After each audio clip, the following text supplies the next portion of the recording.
Welcome back to Questing Beast. I'm Ben. Today we're taking a look at Crown of Salt.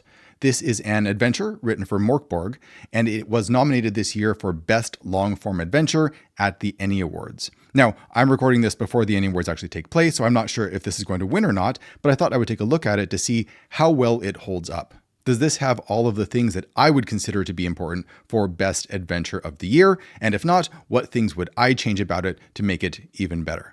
Before we get started though, a quick reminder that I am doing a giveaway of these 3 books. This is the Japanese Rules Cyclopedia, which are quite hard to come by. And at the end of this month, I will be giving them away to one lucky subscriber to the Questing Beast newsletter. So if you're not already subscribed to the newsletter, head down to the description below and check that out. Also, if you wanted to get a PDF copy of Knave 2nd edition, the rulebook that I wrote, that is on sale right now over at DriveThruRPG. A link will be down in the description. All right, let's see what's inside Crown of Salt. On the back here, there is nothing but a picture of a red dragon. Great design work. It's all done by Tanya Herrero. Hopefully I'm saying the name correctly. And it is one of the books that I think really lines up with Morkborg's style. It's extremely lush in terms of its illustration and in terms of its layout, but in many ways I think it is actually easier to read than the original Morkborg rulebook. It's more consistent in its design. Right off, we have D12 new occult treasures, for example, a telepathy ring, a silver ring with a small engraved heretical rune. It allows the wearer to communicate telepathically with anyone they know within a 300-mile radius, but is connected to its creator who listens to all conversations held with it. That's a nice little drawback. Or we have a chalice here where anything that you pour into it turns into wine, but there's a 1 in 6 chance that it only looks like wine. This is some pretty good magic item design because it has these nice drawbacks and it's not just stat-based. They give you new ways to interact with the world and you have to think about how you're going to use them, which I like. There was a church in the depths of the Salt Plains, a forgotten temple consecrated to a benevolent and righteous God. It was desecrated by an arrogant and ruthless king. The blood of the faithful dyed his steel red. There's these little anecdotes, these little legends that are scattered throughout the book that you read as you go, and you kind of are supposed to pick up the lore as you go through it. Perhaps you could introduce some of this to your players as you go. The design, as I said before, is really nice. It's very vibrant. It gives the mood really clearly, and it doesn't go overboard with crazy fonts and styling, so it's pretty easy to read. Before fading from memory of men, the god cursed the defiler to become a hated and repulsive being that would poison and corrode everything he touched, imprisoning him with only his crown to remind him of all he had lost.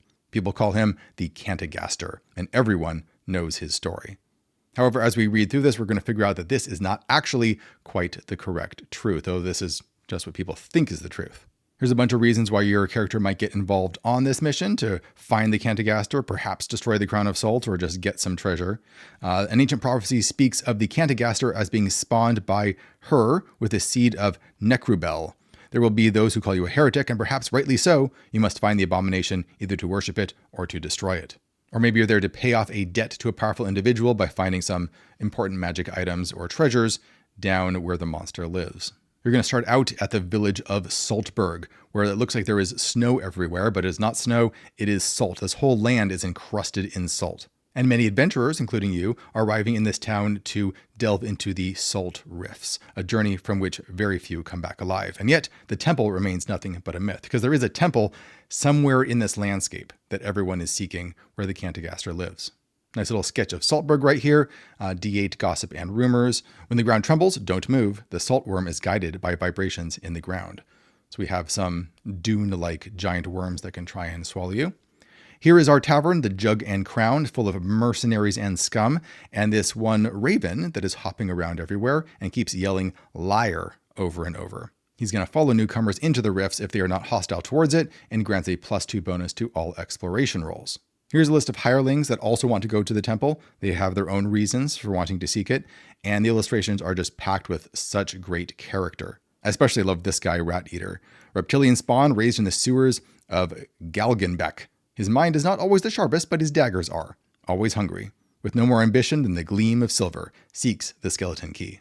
What you don't know is that all of those hirelings are actually Latrophaxes, which is a kind of goo monster that has replicated a previous adventurer and is there to infiltrate your party, lead you down to the temple, and actually unleash a horror down there rather than trying to destroy it. They are going to lead you to the Blade of the Promised Princess, which is an important artifact that you're going to need to get into the main temple. They aren't able to use this sword, only you are, so they need you to accomplish their mission. The crow, of course, sees through their disguise, which is why he is yelling liar all the time, although who knows if the players are going to put that together. Pushing off from the town, you're going to wander into the petrified forest, where again, everything is covered in salt, and it's so bad that you can start losing items due to corrosion from it. So watch out for that. You got a night in the woods, so there's random events that can happen as you're heading out towards the rifts, including things like the big salt worm that we talked about before, pops up from the ground and it can swallow you whole. It has a nice twist to it, like there's a 1 in 6 chance every turn that it vomits D4 zombies, which is a fun visual. Then we reach the descent. The salt falls into the depths of the white wasteland rifts like cascades of iridescent crystal under the sun. This is the point of no return. You are looking into a grave. Start climbing down these ladders into the rifts themselves, where there will be lots of random encounters and random locations that you can explore. Now, it's at this point that I started noticing that there is a lot of mechanics in this adventure that are very dice driven, where you're just supposed to make checks and the checks tell you what happens, often without a lot of player interaction. And these checks can just determine if you live or if you die. For example, if you're climbing down a ladder, there's a 2 in 6 chance that it breaks. And if you're at the highest stretch of the ladder up near the top, you will simply fall and that will be the end of your character. It's a very rocks fall, everyone dies kind of situation. You could climb down the rock. A long way down, there are secure ledges only visible when taking the time to study a route and succeeding at a presence DR8 test. And if you don't, then you just don't see the way down. A lot of things are just determined by these dice rolls. I would have liked to see a lot more player interaction and decisions going into the exploration. Now we start getting into the actual body of the adventure, which are these maze-like rifts themselves. But first, a quick shout out to today's sponsor. This video is sponsored by the West Marches Guidebook, which is the perfect place to start if you want to launch an open-world West Marches style game. The guidebook gives you a clear, system-neutral framework for running huge campaigns where players drive the action, not a pre-written plot. It's designed for open tables and can accommodate players dropping in and out because the real focus is on the living world. It keeps prep light, play flexible, and puts the adventures totally in your hands. Grab this platinum bestseller in print or in PDF at DriveThruRPG today and start building a campaign setting your players will never forget. So how do the rifts work? Well, you're going to designate a leader for your party, and he's going to roll a d20 and compare that against all of his 4 abilities with a DR of 12. And so in addition for the consequences for failure, each failure of one of these abilities adds 1 extra hour to the exploration. So for example, if you don't roll well enough on your strength, then you lose a random piece of equipment. Agility, you slip while climbing, you take 1d4 damage. So a whole bunch of bad things could happen to you each time you explore. And each exploration is going to reveal a random exploration event. You don't really have a lot of choice in terms of which ones you find. There isn't any map here where you can choose to go left or right. They just happen to you and you have to deal with them. Now, those 4 hirelings that are actually secret villains are trying to guide you towards a specific location to find this one sword that you're going to need to get further. And if they're not actually part of your party, they're going to follow at a distance and try and guide you or lure monsters towards you or do whatever they can to push you in the right direction. As with the exploration mechanics, a lot of the gameplay in this is kind of random and it just seems very abstracted. When it comes to these exploration events, there's 4 main categories. You have sanctuaries, and then there's 6 different sanctuaries you could roll. Then there are dwellers. Again, there's 6 of those. And then there's 6 threats. And then finally, there are 6 oddities. One of the problems, though, with the layout is that the size of the different headings and subheadings tends to change. So, for example, this Acid Stalker looks like it's a major heading, like it's a new category that you would be rolling inside of. But really, it's just the 6th entry in the, in the threats category. This ends up being a bit confusing because it's hard to figure out exactly where you are sometimes in these nested tables that you're rolling on. Some of the things you run into are a lot of fun though. Like we have a polar bear, polar being a pun here. So for example, it might vibrate, it distorts, it separates. In reality, there were always 2 polar bears. Or the character's equipment suddenly becomes magnetized, causing metals to attract to each other. All characters must test defense to avoid being hit by their companion's metal equipment. So maybe you could think of it as a polarity bear. There's a salinized Spinosaurus, the lost army colony of hatchlings, the Acid Stalker, these face tunnels, which are quite creepy. These ones can make you believe that there are people within the walls and you can hear their voices. And if you pass a presence test, then you can hear what is being said by the actual players at the table. Some random encounters might be a saltworm or rust bugs that corrode your armor, like a traditional rust monster, and some salinized fossils, raptors, saber-toothed Spinosauruses. There is a little story interlude here, the promised princess, because you are trying to find her sword, or at least those weird jelly guys are trying to find her sword because you're going to need it. She was a princess that was actually promised to this unknown king who, you don't know this at the time, but he becomes the Kantagaster. If you find this sword, not only can you actually get into the temple, but it's going to be very effective when used against him. Again, great art and design. It's really a book that pulls you in. It was a very fun reading experience for me, but that's not always going to translate into a good adventure experience, right? Also, you can see here that there is stitched binding all the way through, so it's a very, very solid book.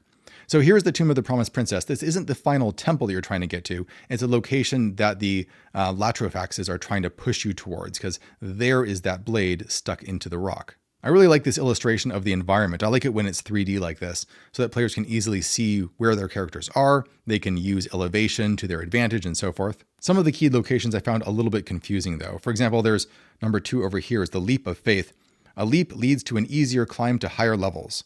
Failing a agility roll will make the character fall into the tar pit. So where are you leaping to get to an easier climb? Like you start from over here. So if you're jumping across to here, where are you trying to go from there? Where is the easier climb? It's unclear why you would go that way instead of just walking around, because it looks like there is a path all the way around. It's things like that. When you try and retrieve the sword, you might have to fight this boss here, which is the Maramagdus, the salinized dragon, who of course, as any dragon will love to monologue to you and might even tell you the story of the Promised Princess. Right after this, there's another little story interlude. It's not totally clear whether this is the story that he knows or if it's the one previously about the Promised Princess. It's probably this one.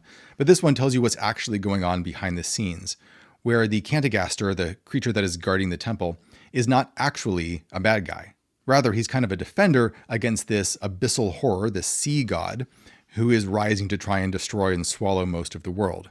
The Forgotten King actually marched to try and shut down this elder horror, and he had to sacrifice his soul in order to finally seal it away. In doing so, he became the Kantagaster with the Crown of Salt, and now he lurks in the temple, making sure that no one else is going to release the elder horror. But you might inadvertently do that while you're down there, and especially if you're with the Latrofaxes, because that is their goal from the beginning. When you reach the Lost Temple, there is this flame barrier with this eye here that's going to shoot lasers at you, and this can only be pierced by using that sword that you got. However, as before, there's a whole bunch of just save or die situations. For example, it takes 1d4 rounds to reach the flaming barrier, and there's a 1 in d6 chance of the bridge collapsing every round that someone stands on it. And if you fall off the bridge, you just land in the lava and you're instantly dead. It's also not even clear to me that if you have the sword, that you're going to know it's going to open this gate, especially if those hirelings are not with you. In my opinion, there should be a lot more information given to the players about how they should interact with this adventure. There should be a lot more paths forward so they can make choices about how to proceed. Instead, the adventure has a whole lot of gates where you simply have to make good rolls to get past the gate or have the right items. And if you don't, then you simply can't make any progress. I don't know if that's going to be a lot of fun. I think I would be very frustrated at that. Once you get through that wall of fire, you find these big gates, and the handles allow pulling outward. A surge of brine sweeps over all the characters in front of the doors, dealing d6 damage as they are struck against the rocks. They must test their toughness. On a failure, they swallow the brine and will die within d4 hours as their organs slowly dissolve. Now, this is designed for Morkborg, which is a very grimdark kind of adventure, a very grimdark kind of system. And certainly you can roll up new characters very quickly. But my impression is you're going to be rolling up a lot of new characters as you play this, because your characters are just going to be dropping like flies. And a lot of these traps, I would consider that a kind of trap, are just not signposted. There's no real way to know that that trap is coming, and there's no way to prepare for it. You simply immediately suffer the consequences. So you're kind of punished for trying to explore. Here's the Kantagaster himself, quite a dangerous foe, and it has a nice trope, which is that once you enter the temple, he's not immediately there, but he starts stalking you after a certain amount of time. The assumption is you're tracking like 10-minute turns, as in traditional D&D, and the longer you spend there, the higher the odds that he's gonna suddenly show up. I like that. I think it's fun because it keeps the players moving, as long as they know that this guy is tracking them. I would try and make that more obvious if I was running this, maybe adding the sound of him slowly approaching so that the players can prepare for that. In order to kill him, you have to get him down to 0 hit points, at which point he collapses and starts regenerating. So while he's down, you have to destroy his Crown of Salt. However, even then we have the system that is again mechanics based. So it has a DR16 to hit his crown, even though he's lying there on the ground, presumably, and there's no way you could realistically miss. So what is the DR representing here if there wouldn't realistically be a chance that you wouldn't hit him? Now, unfortunately for you, the crown of salt is the thing that is sealing away Anhydros, the primordial brine. So if you destroy it, he will rise from the depths and sweep away the kingdom. The only way to find out about this fact is to find this one grimoire that is hidden inside the temple. Luckily for you, if you have the crow or the raven from earlier on with you, he will try to lead you straight there. You can learn that secret and then know that you're not supposed to kill this guy. But if the crow isn't with you or has died or something else like that, you might have a very hard time figuring all this out. Here's the first map of the temple. This is level 1, and then we have level 2 over here. I really like this style of map making. It's all isometric. You can immediately see the heights of everything and how everything is connected. And I especially like how in the actual key, the maps are replicated at a smaller size, with the red area being what is on this page. This makes it really easy to orient yourself. I like the fact that it is pretty well looped and interconnected, especially in between the top level and the bottom level, although there are sometimes a number of save or die situations, as we've seen before. For example, if you go over this waterfall, you fall on some spikes and instantly die. If you go over here, there aren't spikes at the bottom of that one, and you could continue to explore the second level. But how are you supposed to know that from being up here? Or there's 2 bell towers that you can climb here and here. You climb up one and ring the bell, and it produces a muted sound and dislodges an iridescent pearl the size of a fist. You roll the other one, and if you fail a check, you just die. And the save or die effects just keep coming. So for example, you find this abyssal seashell, and you can blow into it and it creates a sound, and you get a random effect. In theory, that could be a lot of fun, especially since you can use it against your enemies. But those effects could range from your eyes filled with absolute darkness, reflecting the depths of the ocean. They can see in the dark now, but also develop an irrational aversion to the light. Or you turn into a salt statue and remain conscious. So you're just out of the game or effectively dead. And this happens to everyone who fails this presence test. So you could blow this seashell and your whole party just instantly dies in theory. Here's another idea that sounds really cool in theory. You have the pelagic armor storage. So you find this really cool looking suit of undersea armor, but it's much bigger than a normal human being, so 2 of you have to climb into it. Then once you're inside, you can operate it like it's a mech and march it around and try and fight your enemies. That's really fun. That's a really cool idea. But the actions that you take are completely random. Maybe you can shoot a high-pressure projectile of brine at an enemy and do some damage. Maybe you can stoke the flames inside the mech and increase its power. Or maybe it malfunctions and explodes and everyone dies. This would be much more interesting if it gave you interesting choices that you could make, if it gave you new powers that you had to figure out how to use in the right way to beat the Kantagaster if you wanted to fight him. Down on the second floor, you have an elevator chamber, an ossuary with these ancient bones that you can use, breeding pools, hatching chambers, a whole bunch of different prison cells. Over in this coral area, you can find the grimoire that you've been looking for that contains the information about what's really going on and the ability to actually cast that spell again. So for example, if you did kill the Kantagaster and the abyssal horror is now rising from the deep, you could sacrifice yourself by casting this spell in order to again seal him away at the cost of you becoming the new Kantagaster. I like that there's an opportunity for self-sacrifice if you want to try and fix what you've done. This is also a spooky monster that you can run into, the shadow of the megalodon. So it's not an actual giant shark, just the shadow of one moving around these chambers trying to hunt you. You're going to need some magic weapons probably in order to fight it. This final chamber over here, the abyssal chamber, is the lock, so to speak, holding Anhydros, which is that ocean god back from invading our world. If you find a nodular core, which are scattered around this adventure and slotted into this, you can actually release him even if you don't destroy the Crown of Salt. So there is more than one possible fail state here. Although again, if you get the grimoire, you can actually seal him away once again. And so the primordial broth spills forth into the world. Without the elder horror, the shadows that no longer exist remember that they want to. There we go. So that's the end of Crown of Salt. So what do I think of this overall? I think the author actually has some very strong talents. When it comes to book design and layout and illustration, the book looks absolutely beautiful. It paints a very strong picture of the world that draws you in. The writing style is very good too. It's very evocative. And even the keying and the map design for the different locations is very easy to read. I was able to understand things just fine. The main weakness here, from my point of view, is the adventure design when it comes to how things are structured.